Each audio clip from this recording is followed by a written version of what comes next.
saja kepada pemaparan hasil analisisnya. Di sini ada aspek yang dianalisis, kekuatan, kelemahan, kesenjangan, serta perbaikan. Adapun yang pertama adalah kejelasan capaian pembelajaran. Untuk kekuatannya, modul tersebut telah memuat ide besar yang menjadi arah pembelajaran dan pemahaman yang ingin dicapai oleh murid. Kelemahannya, dalam modul hanya terdapat ide besar dan tidak memuat capaian pembelajaran. Kemudian kesenjangan yang terjadi adalah hubungan antara tujuan pembelajaran dan capaian pembelajaran fase yang menjadi acuan belum terlihat secara jelas. Adapun perbaikan yang saya lakukan adalah dengan menambahkan capaian pembelajaran yang sesuai agar tujuan pembelajaran memiliki dasar dan arah yang jelas sesuai dengan kurikulum. Sebagaimana bisa dilihat pada gambar di bawah, saya menambahkan capaian pembelajaran pada modul perbaikan. Selanjutnya, ada kejelasan tujuan belajar. Tujuan pembelajaran yang ada pada modul sudah disusun berjenjang dari C1 sampai C6 dan sudah mencerminkan juga 6 aspek dididik. Akan tetapi kelemahannya pada TP nomor 5 dan TP nomor 6 itu dirumuskan pada level kognitif yaitu C5 dan C6. Akan tetapi pada asesmen yang digunakan itu lebih mengukur kepada asesmen sikap atau afektif dan ke arah keterampilan atau psikomotor.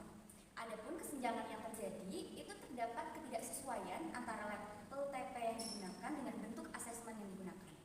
Adapun perbaikan yang saya lakukan di sini adalah dengan menyesuaikan TP 5 itu merujuk ke arah afektif dan TP 6 itu diarahkan ke arah psikomotor atau keterampilan. Bagaimana bisa dilihat pada gambar di bukti sebelum dan sesudah, yang mana TP sebelum yaitu murid mengevaluasi sikap dalam menghadapi perbedaan untuk menunjukkan empati terhadap orang lain yang mengalami perilaku tidak toleran.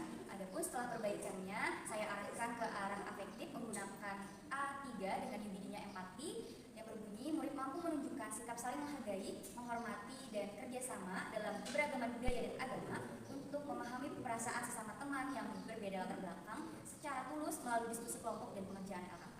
Kemudian TP selanjutnya, murid mampu menyusun dan mempresentasikan rencana tindakan berdasarkan refleksi diri dalam menghadapi perbedaan untuk menerapkan sikap toleransi dalam kehidupan sehari-hari. Di perbaikannya saya arahkan ke ranah psikomotor dengan P4 dan dididinya itu application.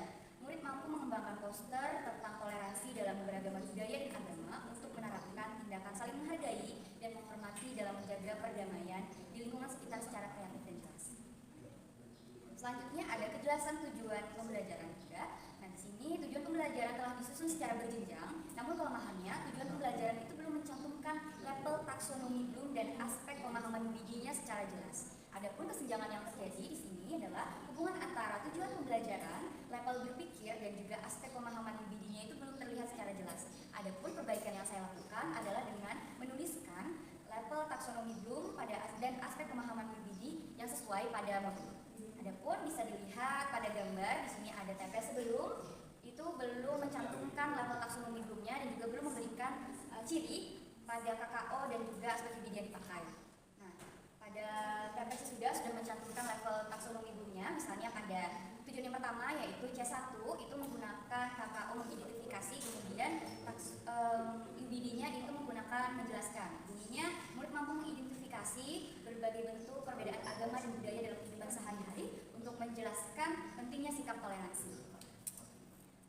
Kemudian ada analisis terhadap pertanyaan esensial.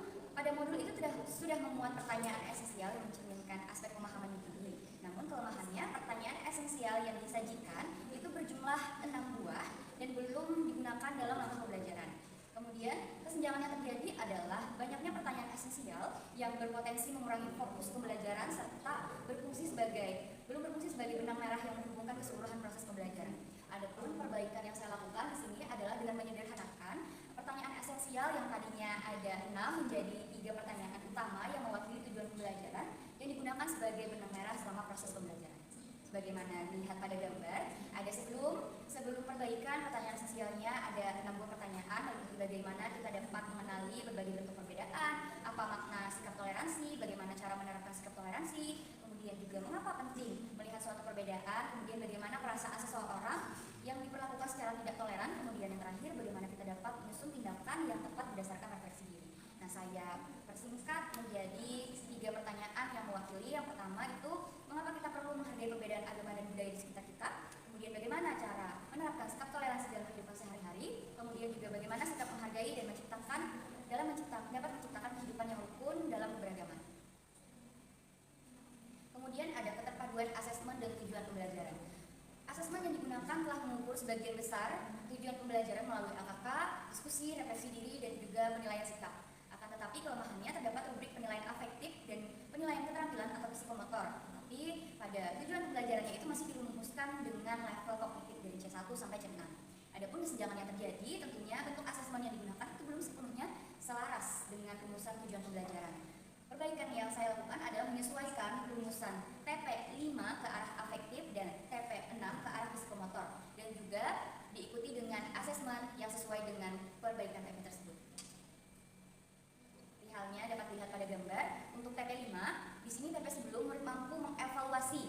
Evaluasi di sini merupakan KKO dari C5 ya, mengevaluasi sikap dalam menghadapi perbedaan untuk menunjukkan empati terhadap orang lain yang memahami perilaku tidak toleran. Adapun bisa dilihat di instrumen penilaian sikapnya di sini menggunakan instrumen afektif atau instrumen penilaian sikap, dan rubriknya juga rubrik afektif. Nah, kemudian saya melakukan penyesuaian, saya mengarahkan TP5 ini ke arah afektif menggunakan A3 dan juga IBD-nya itu empati, yang mana murid mampu menunjukkan sikap saling menghargai, menghormati, kerjasama dalam keberagaman budaya dan agama untuk memahami perasaan sesama teman berbeda latar belakang secara tulus melalui diskusi kelompok dan pengerjaan AKK.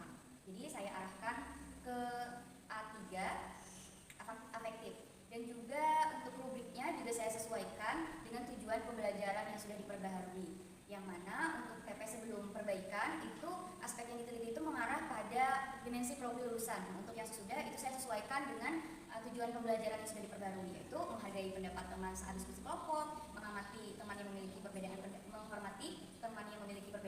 pendapat atau latar belakang, kemudian bekerja sama, kemudian menunjukkan kepedulian dan kesediaan untuk membantu teman. Kemudian TP selanjutnya yaitu TP 6. Sebelumnya itu menggunakan masih di ranah level kognitif C6 ya, dengan KKO menyusun. Murid mampu menyusun dan mempresentasikan rencana tindakan berdasarkan refleksi dari diri dalam menghadapi perbedaan untuk menetapkan sikap toleransi dalam kehidupan sehari-hari. Dengan rubrik dan instrumennya itu merupakan instrumen keterampilan atau psikomotorik. Nah, kemudian pada TP sesudahnya saya melakukan penyesuaian, yang mana TP 6 ini saya arahkan ke arah psikomotorik atau keterampilan dengan P4 dan IBD-nya application. Murid mampu mengembangkan poster tentang toleransi dan keberagaman budaya dan agama untuk menerapkan tindakan saling menghargai dan menghormati dalam menjaga perdamaian di lingkungan sekitar secara kreatif dan jelas. Adapun untuk rubrik penilaiannya juga saya sesuaikan dengan TP yang sudah diperbaharui. Kemudian masih di keterpaduan asesmen dan tujuan pembelajaran. Untuk kekuatannya, asesmen itu sudah menggunakan AKK sebagai alat untuk mengukur pemahaman peserta didik. Namun kelemahannya, rubrik untuk jawaban hasil kerja LKK ke arah kognitif itu belum dicantumkan pada modul. Adapun kesenjangan yang terjadi, kriteria keberhasilan pengerjaan LKK itu belum terlihat secara jelas. Untuk perbaikan yang saya lakukan adalah dengan menambahkan rubrik penilaian LKK-nya dan di ranah kognitif agar proses dan hasil kerja peserta didik itu dapat terlihat secara objektif dan transparan. Adapun bisa dilihat setelah melakukan perbaikan, saya menambahkan rubrik dan instrumen dari LKK tersebut pada gambar.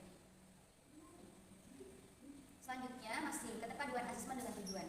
Kisi-kisi itu telah tersedia, tetapi instrumen tes yang digunakan untuk mengukur tercapaian peserta didik itu belum dapat ditelaah secara langsung. Karena kelemahannya, lembar soal sumatif tidak dilampirkan di dalam modul. Adapun kesenjangannya, di dalam modul itu sudah memuat kisi-kisi, level kognitif, soal, kunci jawaban, akan tetapi belum mencantumkan atau belum memuat lembar soal sumatif yang akan dibagikan kepada murid.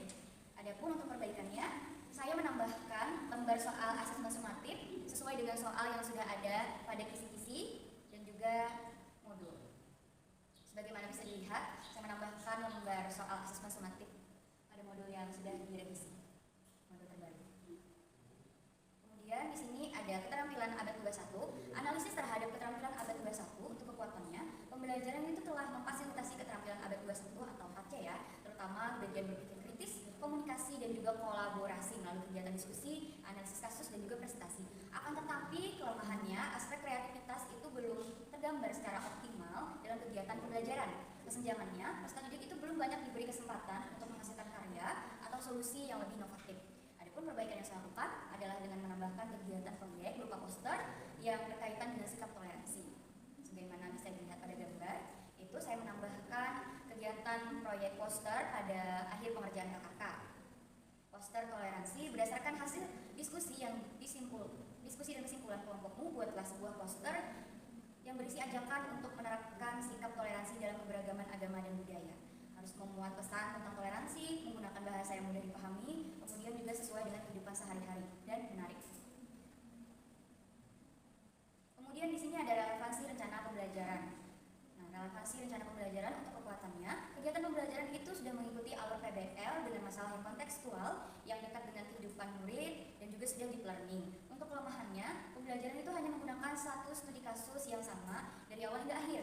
Kesenjangannya, variasi konteks masalah yang dianalisis peserta didik itu masih terbatas. Karena penggunaan kasus yang sama, keseluruhan kegiatan membuat variasi konteks masalah itu menjadi terbatas. Di sini untuk perbaikannya, saya menambahkan studi kasus berbasis masalah berkaitan dengan keberagaman agama dan budaya untuk mendukung penerapan model PBL dan memperkaya konteks permasalahan serta memperluas pemahaman peserta didik tentang toleransi, sikap toleransi dalam kehidupan sehari-hari. Sebagaimana pada gambar dapat dilihat, saya menambahkan kasus penampilan pentas keberagaman. Di dalam kasus ini tentu terdapat masalah yang akan dianalisis murid dan juga bertanya jawab, murid dan guru bertanya jawab terkait studi kasus tersebut. Jadi saya menambahkan studi kasus ini sebelum murid masuk pada pengerjaan kasus di LKK. Kemudian masih di relevansi rencana pembelajaran. Nah, di sini ada kelemahannya, pada langkah pembelajaran itu belum menyertakan penyampaian pertanyaan esensial, yang mana seperti yang kita tahu di awal, pertanyaan esensial itu sudah dirumuskan. Namun dalam langkah pembelajarannya itu belum terdapat langkah dalam penyampaian pertanyaan esensial tersebut. Nah, untuk perbaikannya, saya menambahkan kegiatan pertanyaan esensial pada awal pembelajaran. Sebagaimana bisa dilihat pada gambar, di modul itu tertera pada langkah nomor 8, guru menyampaikan pertanyaan esensial. Kemudian ada dukungan terhadap pembelajaran mendalam.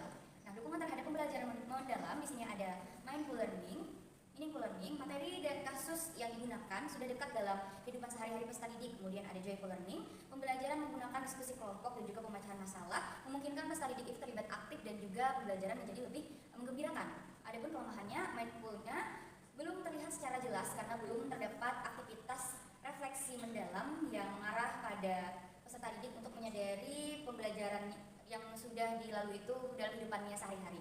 Adapun perbaikan yang saya lakukan adalah saya menambahkan kegiatan refleksi terstruktur melalui jurnal refleksi untuk membantu peserta didik untuk menghubungkan materi pembelajaran dengan pengalaman, perasaan, dan nilai-nilai yang dimiliki dalam kehidupan sehari-hari. Sebagaimana bisa dilihat pada gambar, jurnal refleksinya sebagai berikut. Adapun jurnal refleksi ini tidak dinilai dan tidak mempengaruhi nilai akhir peserta didik. Nah, jurnal refleksi ini digunakan untuk membantu murid untuk merefleksikan perasaan, pemahaman, dan pengalaman belajar sebagai bentuk pengembangan kesadaran diri setelah mengikuti pembelajaran. Mungkin itu saja analisis yang dapat saya sampaikan terkait modul dari Maulidah Raudatul Jannah. Salah hilapnya mohon dimaafkan. Saya tutup. Assalamualaikum warahmatullahi wabarakatuh. Waalaikumsalam.